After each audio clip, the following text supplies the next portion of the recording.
How's it going, everyone? Tristan here to give you another tournament breakdown video. Right there you go. Okay. What? Why? I think I like it. Alright, another tournament breakdown video. This one is going to actually deal with two tournaments on the same lake that we had back in early October of 2021. They were two of our last three tournaments of the 2021 season, and they were both on Lake Dardanelle in Russellville, Arkansas. And for those of you who don't know Lake Dardanelle or have never seen or heard of it, it basically is a giant, long kind of river system lake that along the Arkansas River. Basically, it's just the Arkansas River widened into a lake for about 80 miles or so. So now I could be wrong on that number, but I think that's right. Super long lake. There's a lot of major creek arms and bayous on it, and it has a lot of water to cover. And the fishing on Lake Dardanelle, especially that time of the year, October 2nd was the first tournament, the Major League Fishing tournament we had out there, and then the 8th and 9th of October was the ACA college tournament we had out there. So it's early October. That part of the country is still really hot, or at least it was this year. The water was still in the 70s and even 80s in some spots, and the outside temperatures were still getting into the 90s for highs. So it was still super hot. It's the southern United States, it stays hot. And so that far into the year, when it's been hot like that for about 4 months and they're transitioning from their summer to their fall patterns, is one of, if not the toughest time of the year to fish, especially on a shallower river system like that has a lot of mud in the water. The water clarity on the lake that we found ranged anywhere from about 2 feet in the best spots to almost nothing, straight chocolate milk in a lot of the lakes. So it was definitely a challenge, but we had fun. We had a pretty rough practice. When we got there, we fished some bayous that had some cleaner water that were off the main lake. The main lake was the cleanest, and all the coves and creeks, or the main lake was the dirtiest water, sorry, because they were pulling current through the dams and stuff. So it was a little bit silted up and muddier on the main lake, but for the most part, most of the creeks and bayous, especially the further back you got into them, they kept getting cleaner and cleaner and cleaner. So we kind of searched for that cleaner water in practice for the first tournament. The first tournament we had was the Major League Fishing Southern Conference qualifier out there. It was the last Southern Conference qualifier of the 2021 season. And so we were trying to make the top 10 and qualify for the national championship. So we were working really hard in practice, and we practiced for 2 days, I believe, before that first that Major League Fishing tournament, and it was rough. Practice was tough. We found 2 or 3 areas that we caught some fish, but we just could not catch good ones. Like we were catching at times 15 to 30 fish a day, but maybe 1 or 2 of them kept, and the rest were all shorts. And so it wasn't a struggle finding bass, it was a struggle finding the right size and keepers. And so, we thought about it the night before the tournament, and finally we just decided that we were going to run to an area way in the back of Illinois Bayou, as far back as you can go actually, that we had caught a lot of fish in. We hadn't caught a single keeper there, but out of all the spots that we had, it was the spot we had caught the most fish. And so we figured if there was that many fish using the area, eventually there had to be a few good ones that we would run into if we cleaned it out. So tournament morning comes and we run to that spot. It's an awesome spot. It's a beautiful spot. The water clarity in this area, you could probably see down about 2.5, 3 feet. It was really clear. And basically it's as far back as you can go on Lake Dardanelle and Illinois Bayou. And then they dammed up the river, and there's water rushing over the dam, and it creates kind of like a waterfall, and there's some current there. There's some rock islands out in front of it that have some eddies on them and some laydowns, and then there's some riprap banks on both sides. And so it just looks like a really fishy area. And the water's pretty deep in places. It's really shallow in some places back there, like a foot deep, and you're hitting rock with your trolling motor. And there's also parts where the water's 22 feet deep. So it has everything that they need, and we did catch a lot of fish there in practice. There was a lot of bait fish there. And so we just decided we'd start the tournament there. And so we ran there and we got there, and there was, I think, 2 boats that had beat us there. So we kind of just worked around them. They didn't catch anything and they left. And they left us alone there. And so we went all the way to the back, and we were working along the waterfall, the dam where the water was rushing over. And Ian catches our first keeper. It's a 2-pound 1-ouncer that he catches on a Texas rig with a 3/8 ounce tungsten weight, a 4/0 EWG worm hook, and a striking rage craw. And I believe it was in the June bug or Alabama bug color. And so he caught it off the bottom, right up against the dam in about 20 feet of water. All along that dam, it's about 18 to 20 feet deep. And so, you know, we were pumped. We honestly didn't expect to have a good tournament, and we definitely didn't expect to catch one that early. And so then we got to thinking, and I started thinking, I was like, you know, yeah, he caught that one on the bottom, but as deep as this is, and the time of the year, and the way that the bait fish are on the graph, you know, there's probably some fish suspended along it as well. You know, it's real deep, it's 20 feet deep, and it's a solid vertical wall. They can suspend up and down that entire thing. And probably every 10 or 12 feet, there was these little segments of the wall that came down at about a 30-degree angle. So it created a corner in the concrete. And so I picked up a Wacky rig, thinking that I would catch some suspended fish, and it was completely weightless Wacky rig.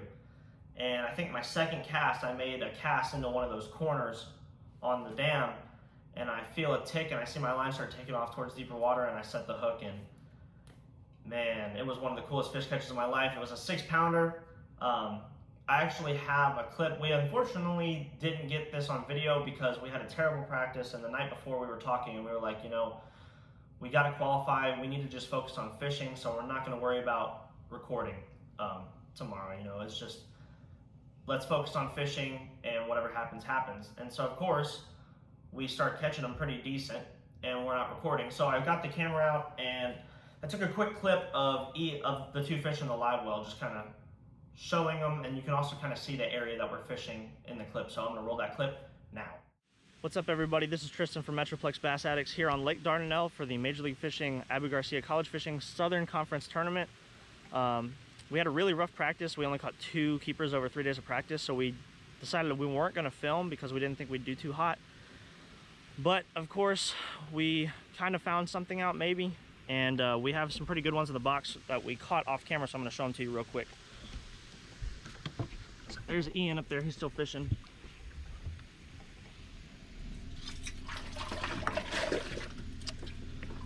Got a little, probably 1 3/4, 2-pounder, somewhere in that range. And then I caught this big old guy, probably about a 4.5, 5-pounder on a Wacky rig just now. So it's a start. The lake's fishing really tough, so maybe we can figure something out and qualify for the national championship. See y'all at the next spot. All right, so as you can see, pretty solid bag for only 2 fish. And you know, I think I say in the video, you know, it's probably a solid 4.5 to 5-pounder. Well, it turned out that when we made it to weigh-in, long story short, we fished there a few more times throughout the day, and then we rotated through some of our other stuff that we had caught some fish on in practice. We never caught another keeper. We didn't have really a solid pattern throughout the whole lake. We just had areas, and so we were banking on if any of those areas had some fish. And luckily that one had some, so we didn't zero, and we had a decent tournament. But looking back on it, we could have done better. So, but we did bring those 2 fish in to weigh in, and we ended up having those 2 for 8 pounds and 1 ounce, which means that my fish, like I said earlier, Ian's was 2 pounds 1 ounce. My fish ended up being 6 pounds. It ended up being the big bass of the entire tournament.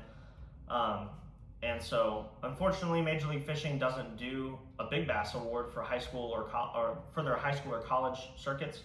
I don't know why. You know, Ian and I were very disappointed when we did see that, just because after I caught the fish, we immediately thought, you know, this could be the big bass, and at the very least, if we don't qualify or get a check, maybe we can get a big bass check. And so it would have been nice to, you know, have that, just have something for our efforts on such a tough fishery and such a tough time of the year. But, you know, it is what it is. I personally have never heard of any other tournament organization not having a big bass award. And you know, Major League Fishing has a big bass award for their pro circuits, so it just doesn't really make a whole lot of sense that they don't have one for their high school and college circuits. But you know, it's their call. We still have a great time fishing the tournaments. We love fishing Major League Fishing tournaments. They're a great tournament organization, and so no hate to them, but it did win Big Bass, we just didn't get any money or anything for it, and it still felt cool though, it still felt cool to get the Big Bass of a college tournament, and we ended up with just those 2 fish for 8-1, we ended up placing 34th in the tournament out of 133 boats, so we still placed inside the top 50, inside the top 40 with only 2 fish, and we were only 2 pounds. We only missed qualifying for the national championship by 2 pounds. So basically we just needed one more keeper and we could have qualified for the national championship. That's how tight the weights were. It was really, really tough fishing, but I learned a lot from that lake. It was my 4th time on a river system, and my previous times, the first time I zeroed, the second time Ian and I only had 2 fish and we placed really badly. The third time we got 44th and we placed inside the top 50, and then this time we got 34th and placed inside the top 50. So just felt good to know that over the years in college, as I've fished different river systems throughout the South in college tournaments, that I've gotten better and that we're starting to learn how to fish river systems and how to tackle tough fishing like that, and that we've consistently got better. So it felt good to have another top 50 on a river system. It felt good to have a Big Bass of an event. And so yeah, it was an awesome week. That was just the first tournament, but I did want to show you guys the rig that I caught that one on. So like I said, Ian caught the 2-1 that he caught on a Texas rig, 3/8 ounce tungsten weight, 4/0 EWG worm hook, and a striking rage craw. We caught a bunch of fish in practice that week on that bait. We also caught a few fish in practice on a Z-Man jackhammer chatterbait in white and chartreuse with just a swim bait trailer, a typical paddle tail swim bait trailer. I caught one on a spinner bait, a coleslaw colored spinner bait, and we also caught a few on some square bills and some shallow diving crankbaits. But the majority of the fish that I caught in the actual tournament day, and including that big 6-pounder that won me Big Bass, was caught on this setup right here. I know, surprise, surprise, me and a spinning rod. If you've watched the channel for a while, you know that I'm super into finesse fishing. I'm a finesse fishing junkie, and I love my spinning rods and my spinning tackle. So same thing that I caught them on at Lake Fork, that and pretty much everywhere else I go. Just the Denali Rods Riker Series 7-foot spinning rod. It's a 7-foot medium action. It's a super nice spinning rod, medium action. A medium moderate action spinning rod, 7-foot. I like that moderate action for throwing these weightless wacky rigs just because they're so light. That moderate action really helps load up on the cast, so I get a little bit extra casting distance, and then I can feel everything that's happening with this weightless bait with that tip. And then whenever I set the hook into them, that rod has some give to it, and so it really helps when they pull back. With this light line, it helps take some of the stress off the line and load some of the stress into the rod so that everything's balanced out between the hook, the stress on the hook, the line, and the rod. So I like using a moderate action 7-foot medium spinning rod, Denali Rods Riker Series. That's the rod I use for my wacky rigging in open water. If I'm fishing around brush or heavy cover, I move up to a 7'4" medium heavy fast action spinning rod, but we were fishing open water around more rock and kind of out deeper, so this is my go-to for that scenario. The reel is the Ardent Bolt 3000 spinning reel. Super awesome reel. It's got a I stand corrected. It has a 6.2 to 1 gear ratio, which I'm not 100% sure, but I am almost 100% sure that is the fastest gear ratio you can get on a spinning reel anywhere. Definitely the fastest one I've seen. And so that's super cool. It's an awesome reel, super smooth, holds a lot of line, and can cast a mile even with these tiny, weightless baits that weigh almost nothing. This reel casts them a mile. And like I said, 6.2 to 1 gear ratio, super fast. I like a super fast spinning reel for throwing weightless baits just because, especially if there's wind, these baits get blown around a lot. They're hard to keep up with. And when a fish bites them, they can knock several feet of slack in the line, or they can pick it up and run really fast. And so having that faster spinning reel helps me catch up and set the hook. So Ardent Bolt 3000 spinning reel, 6.2 to 1 gear ratio, Denali Rods Riker Series 7-foot medium moderate rod. The line I was using is 30-pound Ardent strong braid to a 12-pound Seaguar Invisex 100% fluorocarbon leader. Lots of times I'll use a 6 or 8 pound leader, especially if I'm up north fishing for smallies. But we were fishing a lot of stuff that week. We were fishing around a lot of rock. There was a few times we were fishing grass and brush, and so I just had a little bit more confidence throwing the 12 pound fluorocarbon that it would hold up a little bit better if that fish took me into some rocks or took me into some brush or grass. So when I'm fishing for largemouth and I know there's big ones around and there's a chance at them getting me wrapped up and stuff, I always kind of go up my leader size to 12 pound. So that's the setup that I used for the first tournament. And what I caught the big bass of that event on was this setup right here. The color and hook, sorry, I forgot. Just using a typical worm hook on the Wacky rig. I think this is a 1/0. It's either a 1/0 or a 2/0, I can't remember. Worm hook, and then just the young dinger and the pumpkin seed chartreuse tip. This one has a bait in it right now, so this is actually a weight in it right now, so this is actually a Nico rig, but I was using it weightless in that tournament. So that's the setup, and of course, as always, all of the gear will be linked in the description below so that you can go to the links that I use to purchase all the gear, and you can look at it yourself and purchase it if you want to. This is what the bag looks like, young dinger. This is the 8-pack of the 5-inch dinger. And yeah, like I said, they call this one Carolina Pumpkin Chartreuse. So that's the color.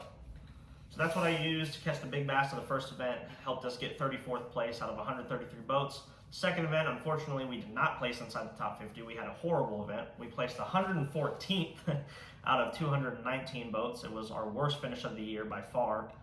And we just couldn't get on them the second week. The conditions changed. They were really inconsistent with pulling the water.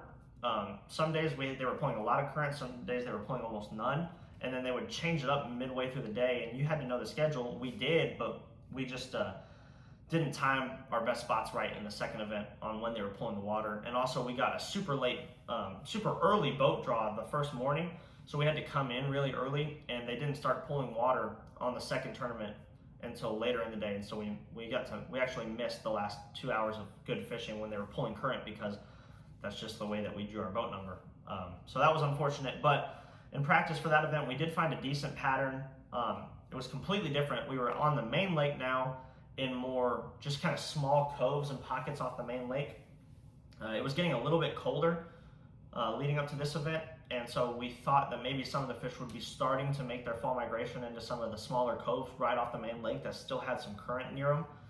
And I mean, we were kind of right. I mean, in practice, we did catch a good bag of fish early in the morning in a few of those pockets. And all we were doing, we'd go into these pockets with a white and chartreuse chatterbait, and every single laydown that was in them, we'd roll that chatterbait by that laydown, and we'd catch them. And a few times we caught some good 2.5, 3.5 to 3.5 pounders. Unfortunately, one of our biggest downfalls for this pattern was that we only had 2 or 3 of those small main lake pockets that we actually found that were holding fish. And so having one of the last boat numbers, when we got out on the water, we were fishing behind people basically the entire time. And so we only, I think, weighed in 2 or 3 fish for like 6 or 7 pounds in that event. We caught them throwing that chatterbait on those laydowns in those small main lake pockets, but it just wasn't near as productive, and we didn't manage our time well in that tournament at all. But we learned a lot from Lake Dardanelle, both tournaments. Having a top 50 and then absolutely bombing a tournament on the same lake within a week's time span can really humble you, and it can really teach you a lot. So we learned a lot about fishing river systems and how current positions bass, and we're just getting better and better every time. And that's all you can ask for, right? As long as you're learning something and getting better every time you're on the water, then that's all you can ask for. So we were happy to be there. We're happy to have a pretty good week the first week and just kind of get out of class. And yeah, so I will throw pictures up of some of the fish, and as I'm talking throughout the video, I'll throw pictures up of the map and what everything looks like on the map that we were looking for. And yeah, we appreciate y'all watching. We really do. Please like and subscribe, share with a friend. If you haven't seen the rest of the tournament breakdown videos and it's something you're interested in, we break down all of our tournaments, and this is the second to last video for the 2021 season. So we have one more 2021 season tournament breakdown coming out, and then we'll be on to 2022. So we really appreciate y'all watching the channel, and we'll see you on the next one. Thanks.